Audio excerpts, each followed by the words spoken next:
This is Heroine Addiction, presented by That Time I Got Reincarnated in the Same World as an Anime Podcaster, where two guys with wives they love talk about escapist fantasy romance.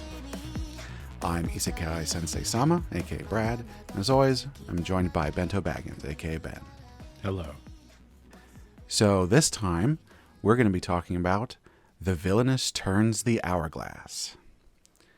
This is a series that actually completed recently, and Ben was looking to try something out that's a full work, 100% completed. So, Villainess Turns the Hourglass ended a little more than a month ago, I want to say. Might have been 2 months now. And that was actually the epilogue that ended. So the main series ended a while back, and then we got the epilogue. So I'll read the summary here, and then we'll get into it.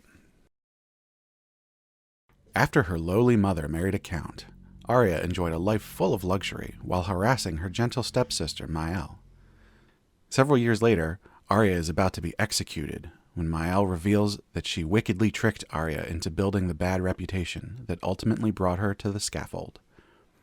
Just as Arya desperately wishes she could change her fate, she sees a curious hourglass that takes her back into the past. Now, Arya can destroy Mael by using her own tactics against her like a true villainess. The power of the hourglass is on her side. Can Arya take everything from Mael, or will her actions change the past in ways she couldn't have imagined?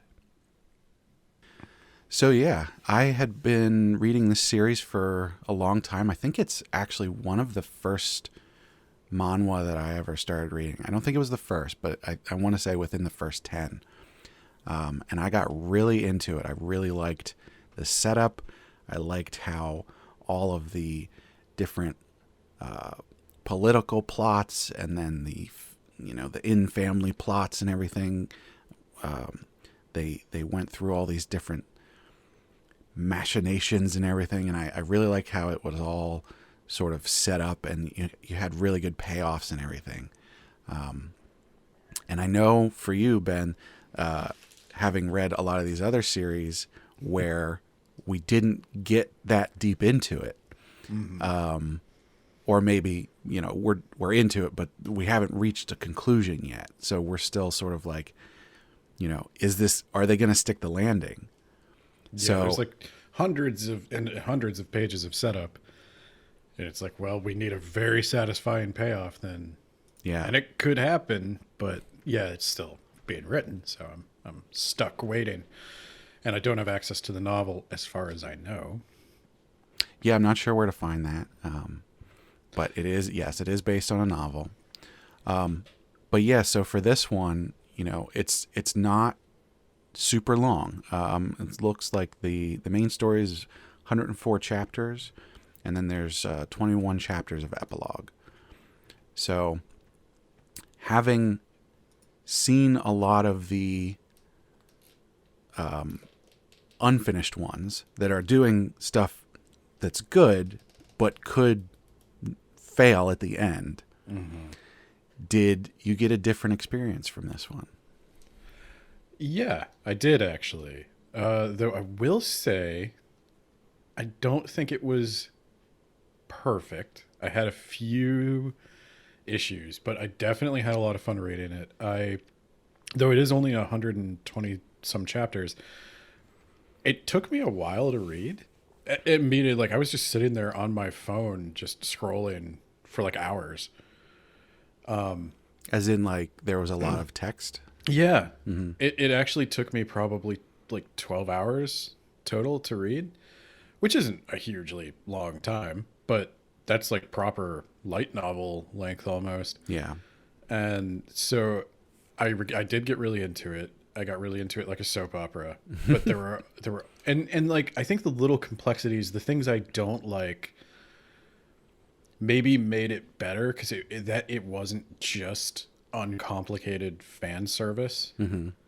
There were some like moral conundrums, and the whole thing is Arya is supposed to be a true villainess. She's supposed to be almost an anti-hero. Yeah. as far as these things go. And I think the things I didn't like actually served to make her that anti-hero and not just a hero. Because some of the stuff she did, I found a little villain-esque, I guess. See, this was difficult for me because as I was reading through this, there's definitely parts where they're purposefully trying to portray her that way. And in some cases, she outright says that, in her inner dialogue. She expresses like, yes, I'm the villainess here. This is a bad thing that I'm doing. And yet, most of the time when they did that, I felt like they weren't really... They weren't selling it. Yeah. Yeah. It wasn't so much a like show don't tell kind of thing. It was, the thing that she was doing could be considered villainous, but the reasons she was doing it, like there was always something else going on that gave the proper excuse for that. It would be like a self-defense excuse kind of thing. I personally think there's a disconnect between what the author thought was villain-like and what actually was villain-like. For me, the whole thing, the main thing I don't like is Mael. Which I think is the point. Well, it's not that I don't like Mael. I think the problem is I had more sympathy for Mael than I was intended to have. Oh, okay. Yeah. Yes, indeed. Because, and I'd like to get your opinion on this, but for me, they start off, especially in the first timeline, as they sort of, when she goes back in time, she has the mind of an adult, although, she didn't really grow that much in the first timeline.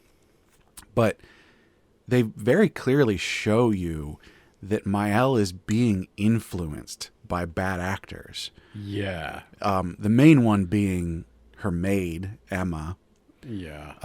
But then also her father to some extent, her brother, the other nobles around her, the Fredericks, Isis. So you have all these people who are influencing this, 8-year-old or whatever, who suddenly has to share her life with this random person off the street. Like, and then everybody's whispering in her ear, like, oh, she's awful commoner. Like, Yeah. And that was another thing I wanted to talk about. Like, I know they're positioning it as her father married a commoner and Mael just cannot stomach a commoner living with her. And that's true. That is how Mael acts. She is biased and bigoted and whatever. But her dad married a prostitute. yeah. And it's like, I'm trying to... But she was a really, really beautiful prostitute. Yeah, sure. But, and she's a nice lady. I actually like that character. Karen.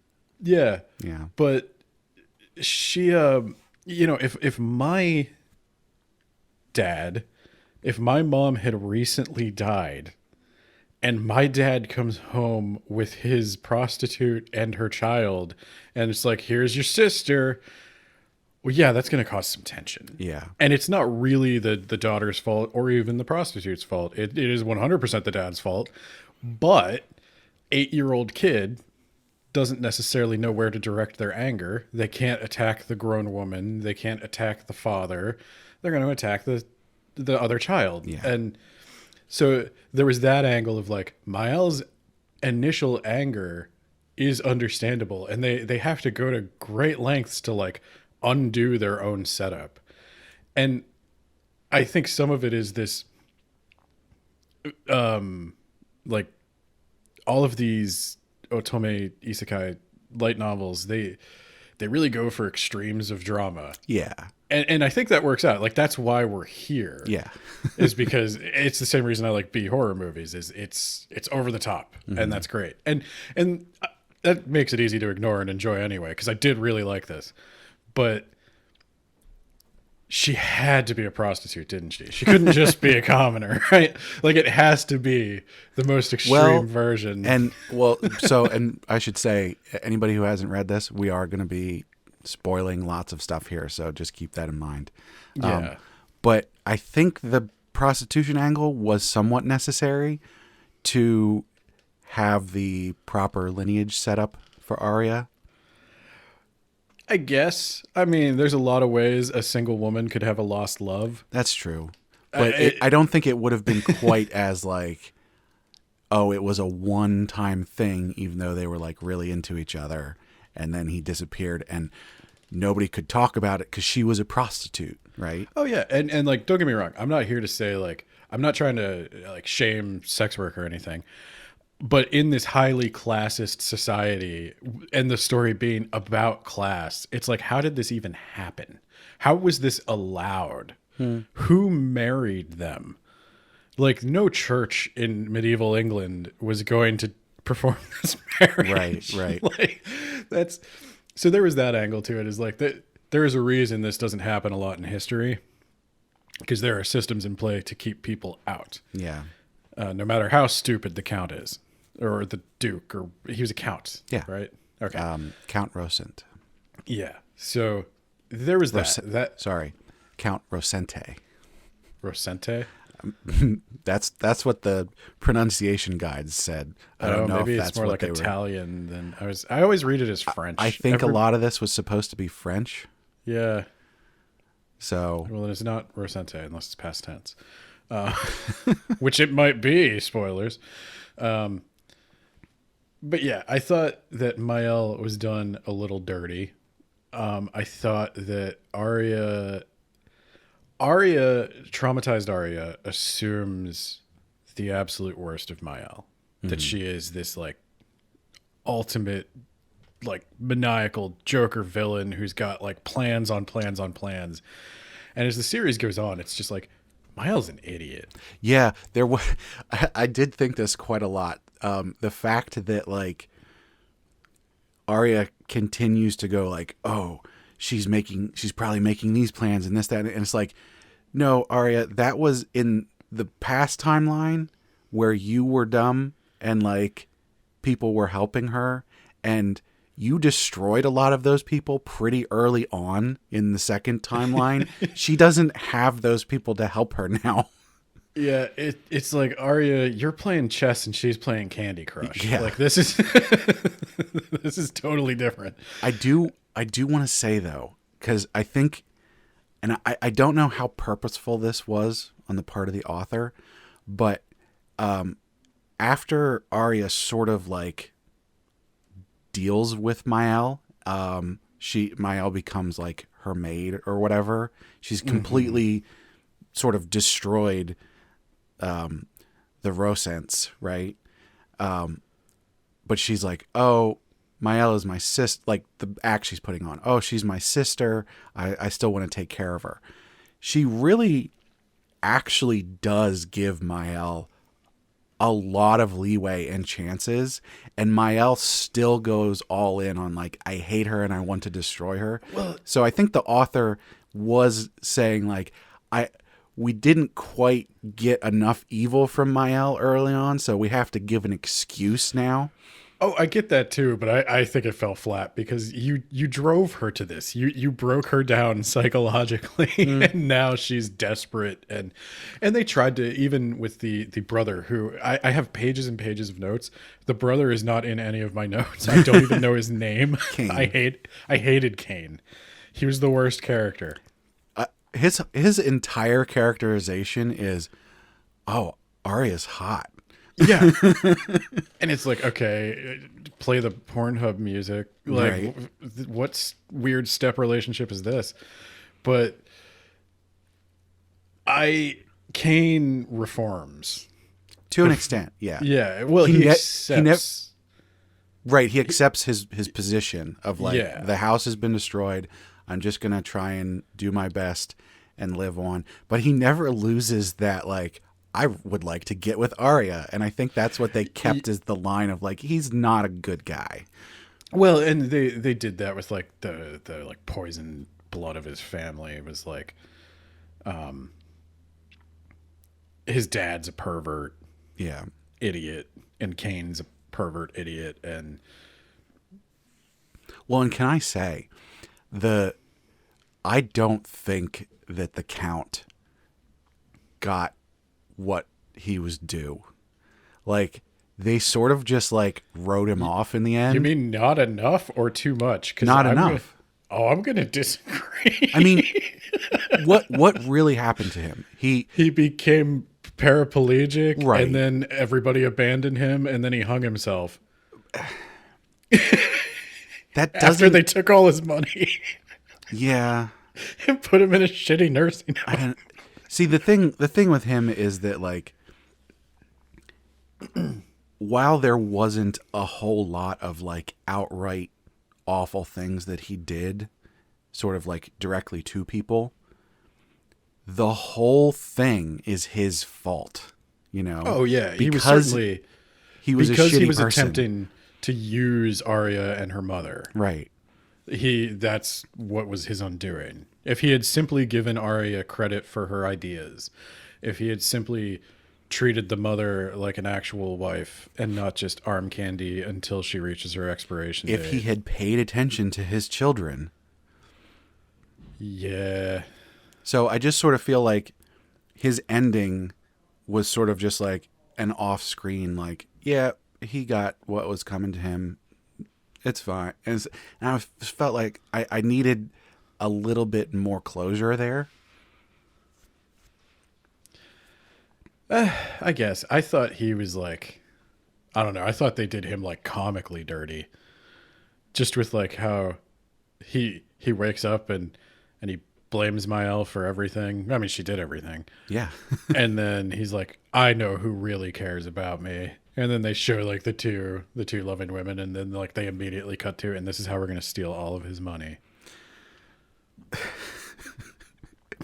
I mean, He was a joke character. yeah, to an extent. I don't know. I think they probably couldn't have done much more than that without it feeling like piling on, because they didn't really focus on how he was sort of the source of all of this. They really focused on like Mael, the maid who sort of got Mael to that position. Emma was the good. other aristocrats. Like Yeah, Emma, the scorned aristocrat who can't stand to see the prostitute. I like that. I did like her ending. That was Yeah. good. The comeuppance there was like, oh, chef's kiss. Well, and I feel like the main antagonist wanted to be Lady Isis. Yeah. It's interesting though, because they sort of set up multiple people as like the main bad guy, but then like they sort of shifted around. So you sort of start off and you're going like, oh, Mael is doing this because of Emma. So okay, oh, they've taken out Emma. Oh no, wait, Mael's still a piece of shit. Oh wait, okay, here, Isis Frederick. She's here. She's doing all this political stuff. She's using Mael. She's doing all this stuff. Oh, they're talking about doing a rebellion against the kingdom. Like, oh, all this stuff going on. And then it's like, oh, now they're gone. Yeah, it was Mael the whole time, but it wasn't. That was the main problem. And I don't want to harp on it because that is, I think, if I were writing this story towards the end, I would have either sent Mael off into obscurity and just, let her live as a commoner or whatever, or I would have had her have a little bit of a redemption arc when she realized she was finally being used by all these people. Because Mael is basically like, I know they're doing like a cyclical thing where Mael is now becoming Arya. Mm-hmm. But Mael is not going to get a magical hourglass when she gets her head cut off. And I did like when Mael finally gets her head cut off, Arya has those comically stupid like binoculars that you hold up with a stick and the blood splatters on them, and she's like, excellent. that was chef's kiss Otome Isekai villainous stuff right there. But the things I did like were I like the romance. I like the romance between We haven't Arya, even brought up Asher yet. and Asher. The Prince, Asterop Franz. Yeah, that was a dumb name. I'm gonna call him Asher. Well, everybody calls him Asher. I don't even know why he's got two names. I don't understand. Yeah, I don't like his name, but I like him. Yeah, they had a. It's interesting because I feel like he's sort of like a second thought in a lot of this, because there's obviously like a main part of this series is their romance that they have, but also he just is sort of secondary to whatever Arya is doing and just sort of like shows up to help out sometimes. I don't know. Okay. So this is where I'm going to reveal again. Sailor Moon has been a huge influence on my life, and I don't need a love triangle. Sometimes I just need Tuxedo Mask to show up and help out. Oh, certainly. And I don't think it was necessarily bad. I just sort of feel like they could have made him more involved. But then you also have that side of like, well, but it's Arya's thing that she's doing, and she's the main focus. So if he's involved too much, does it take away from what Arya's doing? Well, I think he was there to. I don't think he was an afterthought. I think he is definitely a B plot. Yeah. Arya's heritage, and by the way, I always got like a little. Okay, so they raised the whole thing with Cain of incest. And then she starts getting real sweet on Asher. And then she finds out that her powers could only come from being part of the Imperial family. And I was like, how closely are you guys related? And why is that not ever a concern to either of you? They did explain the They did. So technically, yes, they are related, but it's like third cousins or something like that. It's not great. No, but it's also like It's legal, I guess. It's the kind of thing where in a, in a city or, a country that isn't large, especially, this is the classic, medieval but not medieval setting, right?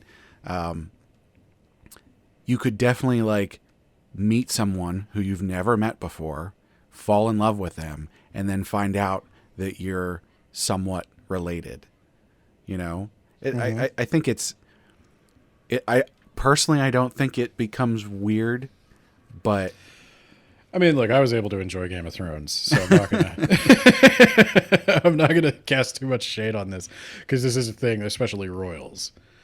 You got to be of royal blood to marry a royal. And you talk about a city of a couple thousand. Well, you're talking about a population of like a couple hundred fit to marry a royal. So I don't remember the exact line here, but it was that like the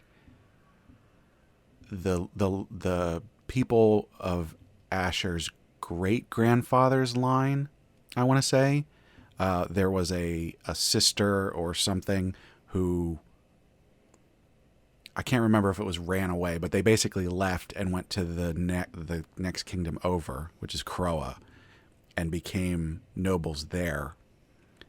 And so then, 3 generations later, or 2 generations later, whatever it is, you have one of these nobles, Chloe, who's a man, which is a girl's name, visits the kingdom and visits this prostitute. He falls in love with her immediately, but she's a prostitute and he has to leave and all that, and they get separated. Doesn't ever know that he got her pregnant.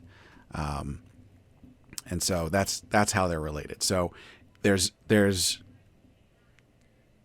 12 steps between them or whatever, which is like, yes, they're still somewhat blood related, but it's not that close. I couldn't quite parse the family tree. I knew, like, I know they do explain it, but the whole time I was just like, when she found out she had that power, like, it didn't even cross her mind that they might be too closely related. Well, I don't know how you should have this in your notes.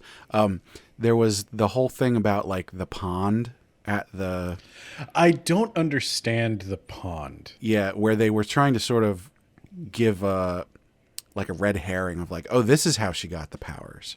Yeah, that you can be dipped in the waters Right. and you get. Yeah, I didn't quite follow the rules on that. I think the way that it actually ended up was like, oh no, that's not right at all. Like that was just a rumor.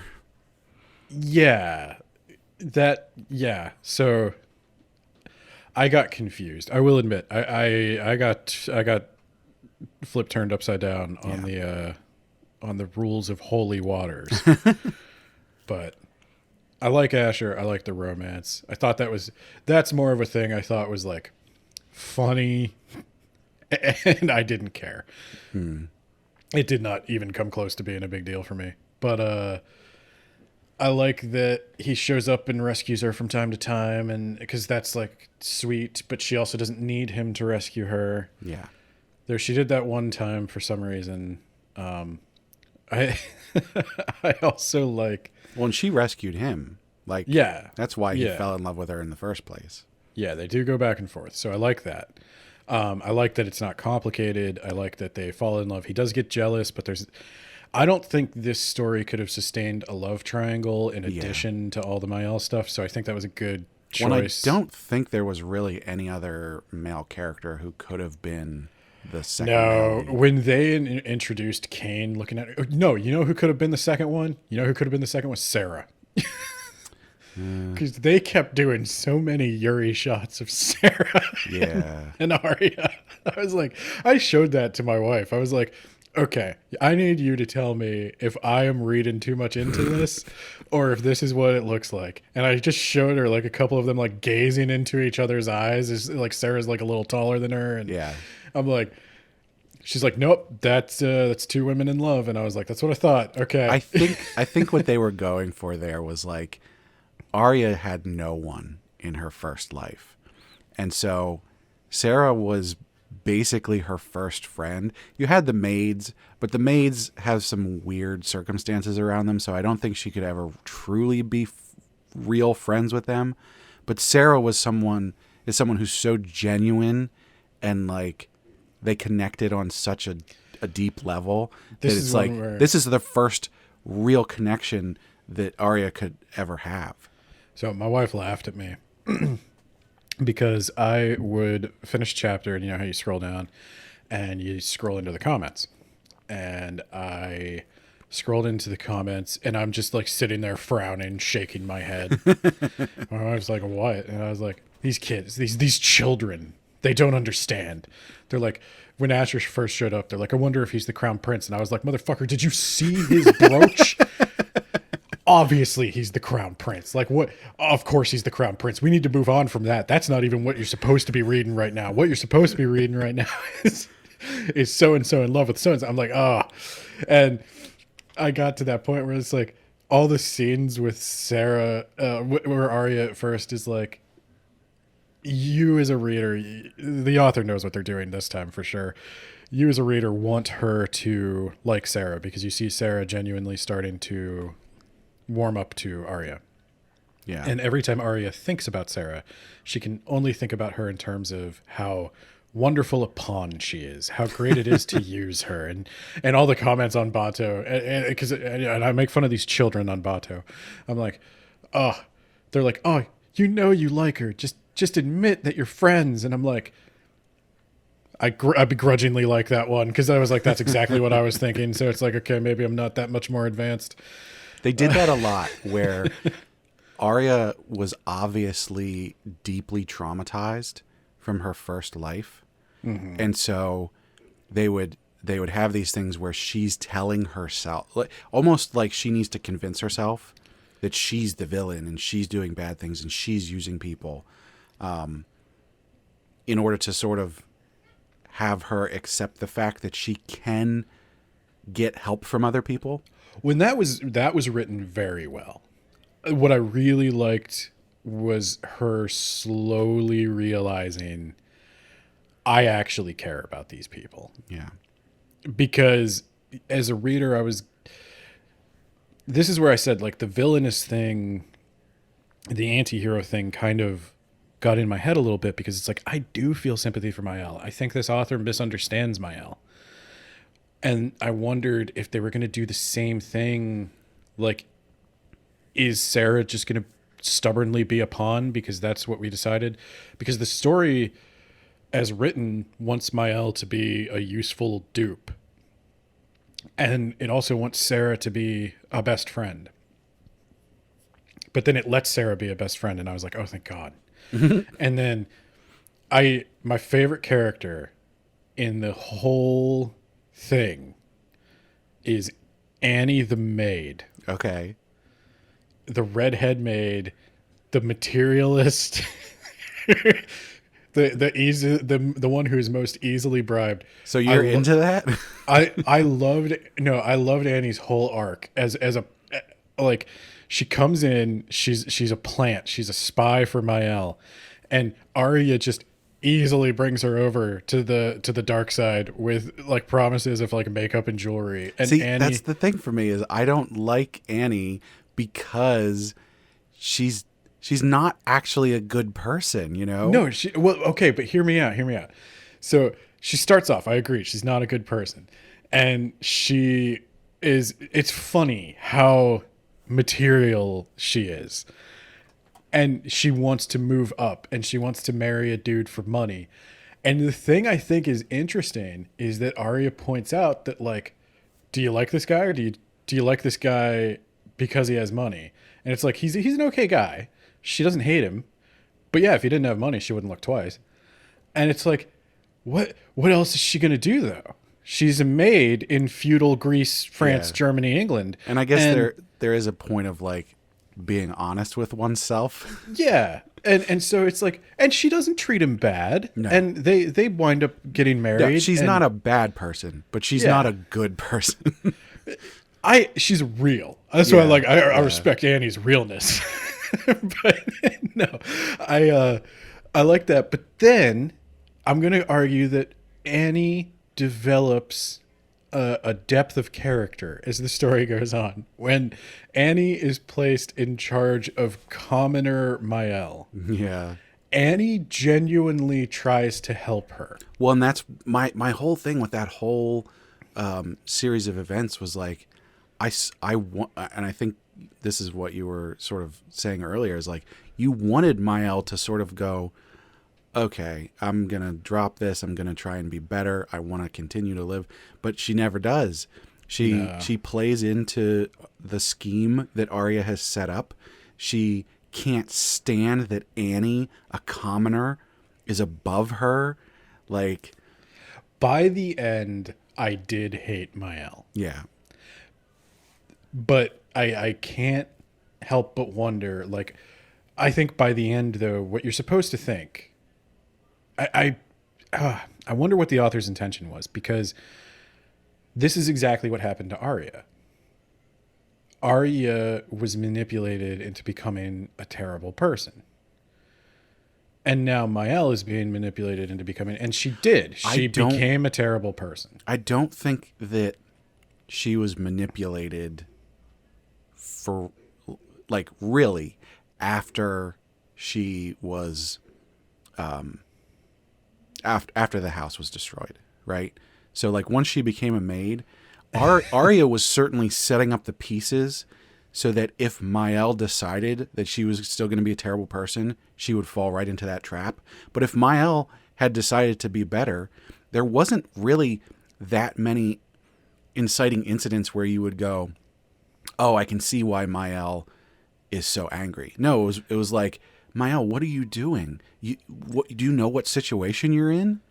I think the point of the point of no return for Mael was when she pushes her dad down the stairs. Oh, certainly. Yeah. That was because up until that point, she's kind of operated on Lady Isis's orders. Mm-hmm. I don't think Lady Isis ordered that. No. I think she thought that was a dumb idea. That was something Mael came up with entirely on her own. Nobody manipulated her into doing that one. Yeah. And so that was where I knew she was not going to be redeemed. That was too far. And I wanted her to come back because everybody likes a redemption story, but I knew that was not where this was going to go. And in spite of all my misgivings about the way Mael is handled, the execution of Arya's final revenge at that fucking tea party, I can't tell you like how much anxiety I have come to expect whenever somebody throws a goddamn tea party from reading these comics. Tea party PTSD. The tea party, I'd rather they go to battle than a tea party. It's safer. Yeah. Everything at a tea party is a potential landmine. Every time anyone drinks tea ever at this point, as soon as they show the shot of like just the cup with the person's hand on it, it's like there's poison in there, isn't there? The latest chapter of Villains Are Destined to Die, she's having tea with Derek, and they have that shot in there. And I was is Derek poisoning her? Oh, no. Yeah. Anytime there is tea, anytime, like, and there's so much etiquette, like, and there's so many rumors, and the tea party is a gamble. It's always a gamble. It's an opportunity, but it's a risk. Like, it's a minefield. And so when Arya has the final tea party, at this point, I did have tea party PTSD. Every tea party had been a battlefield. And now it's like the final tea party where everything is going to go wrong.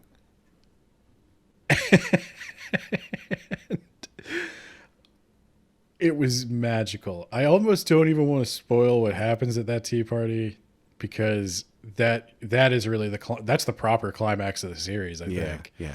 More than them getting married or anything like that is like that was the probably, I will say, the best Villainous moment I've read. I really liked that. Now, I will say, if it ended there, and it kind of does, like they get married and everything, and that's how it ends before the epilogues. Yeah. If I had been reading this and that was the end, I would have been very disappointed. Really? Yeah, I would have. I actually think the epilogues are almost necessary. That's interesting because I was thinking, and I saw a couple reviews of this, that the epilogue is sort of like unnecessary. And it's not that I didn't enjoy it. And it sort of felt like dessert, you know? It did. So you've eaten this big meal. It's been 5 courses or whatever. And you had your appetizer, which is before she went back in time. And you had your starter, which, you know, and salad and all that, which was this buildup of as she, you know, discovers, I can use my future knowledge to do this. And then, I'm going to take down Emma. That was the nice end of those first 3 courses, and then you get to the nice big meal. You get through this meal, and you have this at the very end. It's like, okay, now it's time for dessert, and it's not, important. You don't need it, but it's sweet and it tastes good. In this case, I disagree. I'm going to say that the epilogue is the wine pairing. Okay. For the meal, because to continue with the famous Isekai Sensei-Sama food metaphor, it is a victory lap. It is low stakes nonsense hijinks. Mm-hmm. But this was my thing with a lot of these is like you build tension, and then you pop it, and that's the end. And I wanted to like enjoy the victory a little bit. Okay. So also part of my problem is my favorite character, Annie, does not get like her complete resolution until the epilogues, nor does Jessie, my second favorite character. You know, Jessie, I don't care for Jessie. You don't she like doesn't Jessie? She doesn't have the same issues that Annie does, but she always felt to me like she wasn't smart enough to be in that position, even though they portray her as very intelligent. And I think she's book smart. Book smart. She doesn't Yeah. have the emotional intelligence, the social intelligence to be in the position that she's in. And so I get the character of Jessie. Again, she's not bad. She is actually a good person, like at heart. She might be the best person in the series. If anything, I'd say that's probably why she doesn't seem like she belongs with this Right. crew. Yeah. Yeah. It just there wasn't anything for Jessie that was like stand out to be like, okay, this is good for her characterization and building her up and all that. She just felt like a side character, not Look, like man, I don't remember Kane's name. I don't remember the dad's name. Oh, that's fine. I remember fucking Hans, the newspaper boy who gets with Jessie, because I was team maids. all right.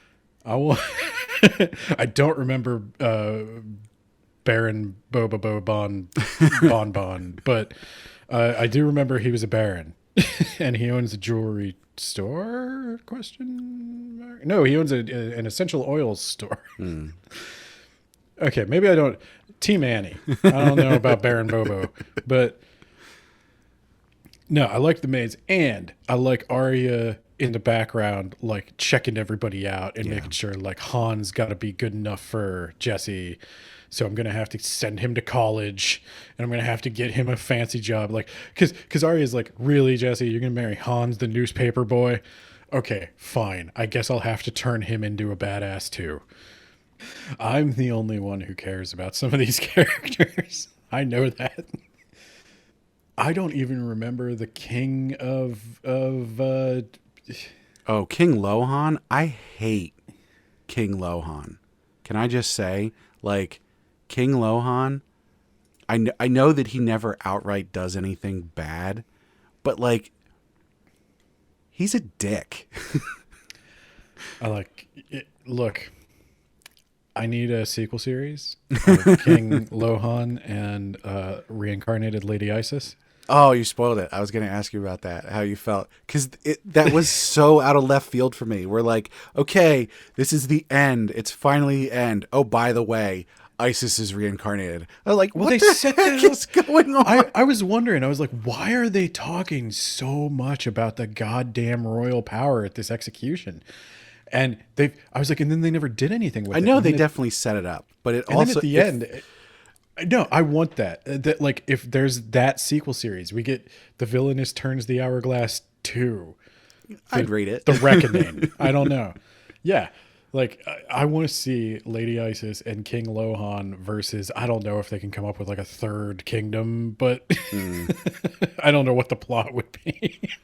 So, but speaking of maids, so was your favorite maid Ruby? No, fuck Ruby. Ruby was completely in the epilogue, and honestly felt so unrealistic to me. Like she reminded me of Nightfall from Spy Family. The yeah, to an extent. Yeah. Yeah, like I could just see her, like she's looking at Arya and she's like, ski. Yeah.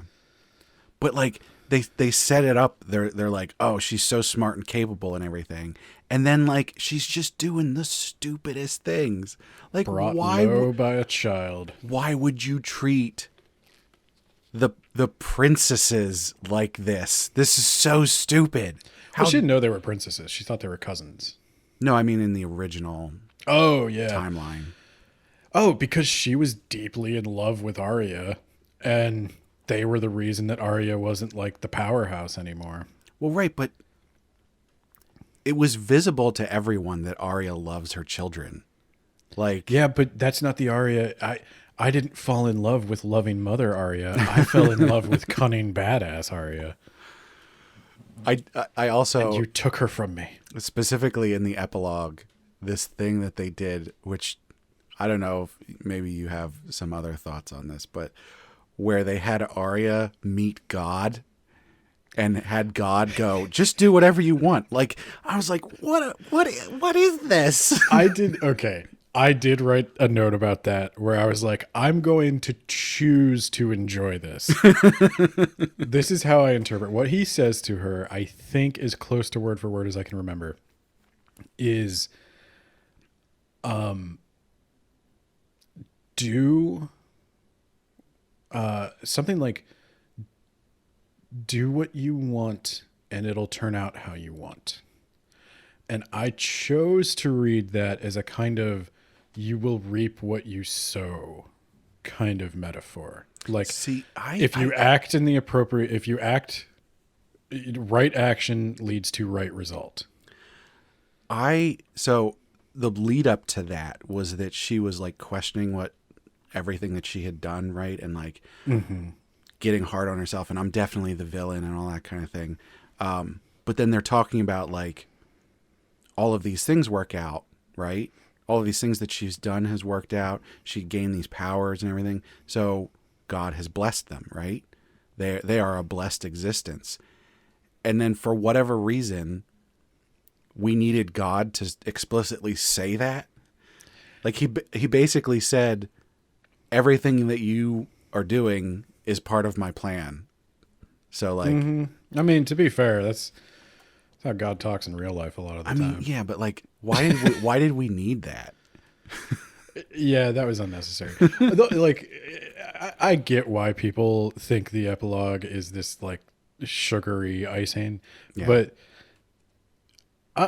again, I like a tuxedo mask. I like a chibi Usagi. I want to be clear. Like, I did enjoy the epilogue. Bliss and Lippy are great. I think they're and that whole like family story I think was good.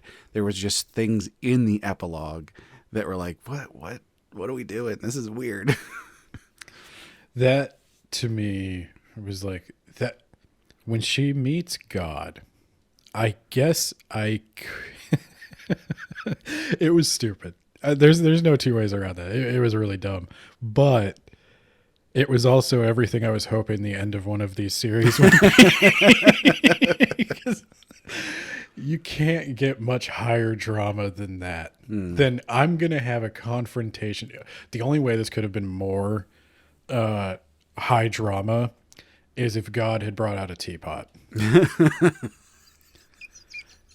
Then I don't think Arya's getting out of there.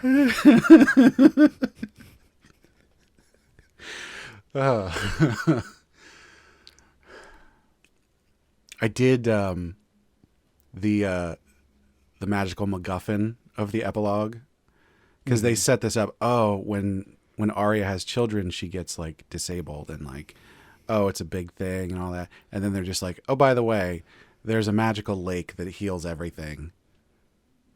Yeah, I had a feeling it was going to go that way because, like, you know, she has the magical hourglass. You can do a C-section. But they also needed because they throw in the added caveat of like the one daughter's heart is going to stop and she needs her powers to do that. And I was like, well, here's the thing: if you do a C-section, one of two things is going to happen: either her heart's going to stop and she's going to get her powers anyway, or it's not going to stop and everything's fine. So just do that. And they had, you know, I was going to say they had that back then. They did, depending on when this is set. Did you know that the chainsaw was invented for C-sections? Really? Is that true? Yeah.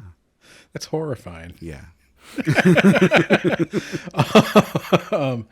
To be fair, it wasn't engine powered back then. It was a crank. Not better. Yeah. A little bit. That's what you got to have a guy that's like keeping the rhythm. Like, tell you what, okay, maybe the C-section wasn't the safest operation. Maybe I'm playing up the benefits of that a little bit. But yeah, that's It was fine. Yeah. It was fine. Yeah. The magic, like I was not here for the lore. Right. Like I said, I don't know how the pond they actually planned worked. So the pond they threw in at the end, I don't care. I would have liked to know, like, I know they. Oh, it was showed- somebody from the imperial family left and like went to this village that was having like water problems or something, and basically gave his power to give them this magical lake or whatever. Well, they showed when she's like the maid shows up and she's like, "Hey, I need to give this water to the empress or she's gonna kill me." They're like, "The empress?" And then the light of God shines in his eye, and he's like, "Of course." Yeah. And I was like, "What was that about?" It was, I mean, I guess that was God interfering again, but like, Right. what are you doing, God? What? If you're just gonna give her the water, why'd you put it so far away? Like, what, Right. I don't know about this, but And hey, God, maybe just don't have Arya have a terrible life just to start with. well, okay. So there was one thing they did with God where Arya and Asher are talking about her meeting with God, and they're talking about what God wants and why he does this. And Arya speculates that God just enjoys a good story. And I was like, oh, I see what you did there. Yeah. Yeah. Is God an author insert? No, that couldn't possibly be. Yeah. It's, I don't know. It was a lot of fun. Overall, it was a lot of fun. I really enjoyed it. I would read a sequel. Like I sat there reading this. I started with enough time to finish it. I always start reading a little late, but I had 2 weeks. I got through it in 2 days. So I had a lot of fun with it. I liked the characters, and that's why I thought the epilogues were necessary, because I was reading it for fun, not for like high drama or suspense. And I wanted the high drama and suspense. The high drama and suspense is what makes the epilogue work. I wanted them to take a victory lap. That's kind of what I want from all of these series. I don't just want tension. I want a release. Sometimes, and like I said, I did enjoy the epilogue. I think sometimes series need a wind down because of like how heavy they are, everything. This one was sort of middle of the road for me on terms of like heaviness. There was definitely a lot of like subterfuge and death and all that kind of stuff, but I didn't feel like it was as deeply dramatic as some of the other series that I read. So I think the length of the epilogue was maybe part of what made me go like, is this really necessary? Probably, yeah. You probably could have cut 10 chapters. Yeah. You probably could have cut it in half and it would have been fine. But again, it was like, and for me, it was like a nice piece of cake at the end of a big meal. It's like, yeah, I'm just going to leave this, this was an amazing meal that I had, and I'm just sort of like capping it off in a nice way. Yeah. I definitely would have been disappointed if it had ended where the main series ended. Right. I guess what I'm thinking is like they could have not done an epilogue and just did like 5 to 10 chapters at the end. I would have been fine with that. But then again, epilogues are sort of like Mandatory. really important for manhwa for some reason. And most of the time it's, okay, the main couple got together. Now we have to show their children. I wonder if it doesn't, like maybe it doesn't mean epilogue. I guess that is an epilogue, but in the traditional sense of like, this is just like, they're telling you with the epilogue that I'm not starting a new story with this. Right. I'm just, Yeah. All of the arcs are done. yeah. Now here's the fan fiction. Right. Yeah. Where everybody gets married and everybody has babies and everybody's babies are friends. You got to see the babies. You've spent 100 some chapters waiting for these two to get together, and they finally do it. They got to have babies. I'm going to make a comparison I guarantee nobody has ever made before. And I'm going to say that Otome Isekai epilogues are a lot like the original Star Wars expanded universe. That was the reason I read the Star Wars Expanded Universe, because it's like it ended and it's just one big epilogue where everybody has kids and everybody's kids are friends and they go on adventures. Yep. And it's basically fan fiction of like Yeah. everything turns out great. And then Disney throws all that in the garbage because it's not good storytelling, and it's not, but it's what we all wanted. And that's what Disney found out, unfortunately. Yeah.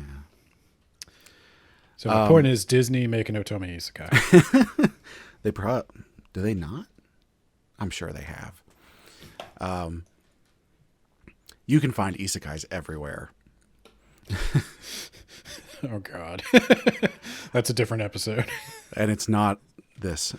So before we wrap up with all of the end of episode stuff we always have to get to, is there anything in your notes that we missed? Oh, is there anything in my notes that we missed? I know you. So since you took copious notes, we want to make sure we don't miss anything. I wanted to make sure I didn't forget the story. I have a lot about Mael. I actually did take notes before the epilogue and after the epilogue, and my opinions after the epilogue are much better. I did write down Kane's name. Sorry, Kane. I did not write down the Count's name. I just wrote down the Count. The Count does not have a first name. The Count. Here's my note. This is just a little bonus for the people still listening. He is a stooge. Period. Jessie is Arya's ever loyal and pragmatic maid. Annie is an ambitious girl whose desire for material rewards is exploited by Arya. She becomes a steadfast, if not wise, ally. All right. Let me write the character summaries on the wiki. Yeah, right. I'll do Annie proper.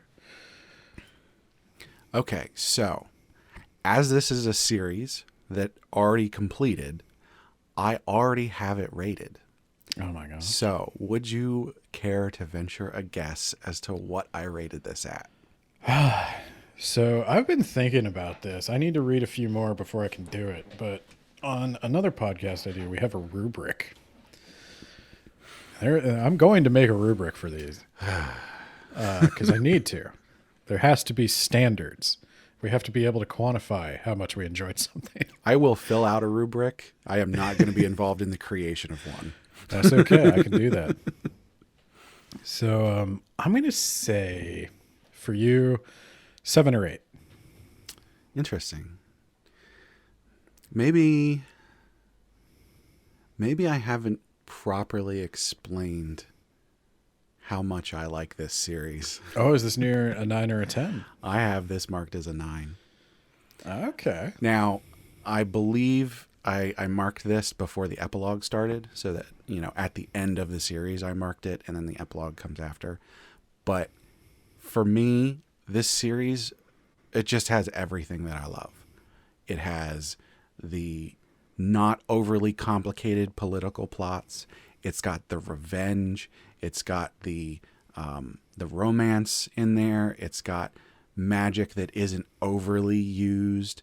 You have the back and forth jabs. You've got the behind the scenes, the maids doing this, and it's just every single thing I love about these Otomo Isekai series. This series did in spades. Nice. I would rate it at an 8, which I feel like has been the common number I tend to give for each of these. I actually really like all of them, and you guys are all sending me like the better ones. Yeah. So I'm spoiled by having somebody else filter them for me. But yeah, this was an 8. I think there is probably a little mishandling of Mael. That's the only reason it didn't get up to a 9. As the main antagonist, as like to the point where she comes back as like a Shakespearean ghost. I think that was more like PTSD. I understand, but it's so same in Shakespeare. Like I don't know that Hamlet's father is actually talking to him. Oh, sure. Like it's like she just wasn't that. Like, I know she was that to Arya, but I am not Arya, and I found the obsession with Mael a little misplaced. I feel like the story started with an idea about Mael, but then it evolved away from that. But the author had to sort of stick to the outline on Mael. I don't know. That's the vibe I get. But that's I read a lot of books. I write. I spend a lot of time analyzing that. So not a big deal though. I think it came around in the end. I think Mael eventually did prove herself to be the true villainess when she pushed her dad down the stairs. So. Yeah. 1 point off for that, but the rest is a solid 8. I would go so far as to say, within the context of Otome Isekai, it is a solid 8. But within the context of like dramatic fiction, especially stuff that like I'm thinking about like CW shows or like like back in the day, like I used to watch like Charmed or I'm trying to think like the DC ones, Arrow, all those like soap opera ones that were on there. This is better than most of those. Oh yeah. Like if I saw a television adaptation of this, I'd watch it. I think this can compete with other dramatic fiction outside of its genre and fan base. And I'll say, the reason I didn't give this a 10 is basically the reasons that you gave not to give it a 9 or 10, which is I think that some of the writing and the characterization, especially with Mael, sort of falls a bit short of giving you the proper justifications that it needs to. Yeah. Some of the things feel out of left field. It's like, why would this character do that? And it's like, well, because it needs to move the story along. And it's like, right, okay, but like the best story will give you the reasoning of why we need to move the story along. Yeah, and some things that could have bumped it up to a 9 in spite of that would be like really good art. The art was we didn't really even touch on the art. I would say the art is very solid. It's not like amazing. It isn't super stylized in any sort of way. It's a standard manhwa art, but done very competently. Yeah, that's the exact word I was going to use. It's competent. It does its job. It doesn't go above and beyond, but it's not bad at any point. The quality is very consistent. Yeah. For me, in order for art to have any kind of sway on my score, it either has to be really, really bad, at which point it'll go down, or it has to be like amazing, just like out of this world, stylized, like just doing its own thing. And this didn't really do that. So for me, the art didn't really influence the score at all. Yeah. Yeah, art could have bumped it up for me. A couple of character tweaks could have bumped it up for me, but yeah, overall really solid. Everybody has continued to recommend really good stuff. Yeah. It is a very well rated series. So definitely a recommendation from me. Although, I mean, all of these are, so I don't know that I can really. No, I'd recommend it. I'd recommend it. Like, I think this would be a fine starting point for the Otome Isekai genre. If you're somebody who's just read romance comics before or shoujo manga before, if you wanted to get into this side of it, I think this is good. Not really an isekai, I guess. Maybe that's why it's an easier starting point too, because it sort of eases you into the concept of. Yeah, so I mean, there's a lot of stuff that's sort of isekai adjacent, and reincarnation or backwards time travel kind of stuff. Go back to the past and redo your life is buttoned right up against isekai, even though it's not. It's emotionally the same thing. Yeah. Somebody starts their life with an advanced knowledge of something. Yeah. Yeah. But I think it's a great starting point. I actually, I was a guest on Shonen Flop recently. That episode should actually be out the day that this comes out. And we went over tricks dedicated to witches, which is marked as an isekai in lots and lots of ways. And we even talked about it on that episode as if it was an isekai. But the thing is, it's not. He time travels back into the past on the Earth. Like he's in medieval Europe. So it's technically not an isekai. But again, it's so close. It has so many of those tropes that like you basically just go, yeah, it's an isekai. It feels like an isekai, yeah. Yeah, and that's genre policing to an extent. Yeah. But go check out Shonen Flop if you haven't before. I had a lot of fun recording that. I look forward to hearing it. All right.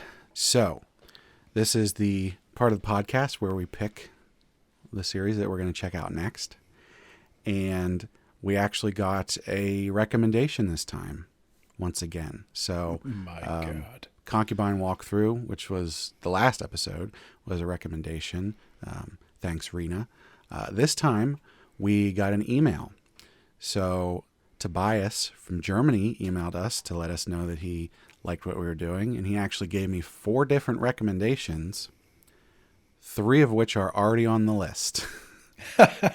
So I picked the one that I didn't have on the list, and this is actually a series that I've seen a lot. I actually have it on my to read in the future list, and so I was like, well, that'll be great. So, you know, a lot of times with these that we're doing, I've already read the series. You're the one, you know, getting into it, but it's fun for me to get into a series I've never checked out before. And I think those probably make for more interesting episodes because I don't know going into it if it's going to be good. Now, this series is actually really well rated, so I expect it to be good. And so that series is Master Villainess, The Invincible. Okay. So we're going to check that out, and I think that'll be a good time. And this special announcement, and this is contingent on everything lining up and working out, but for the next episode on Master Villainous, The Invincible, we're going to have a guest.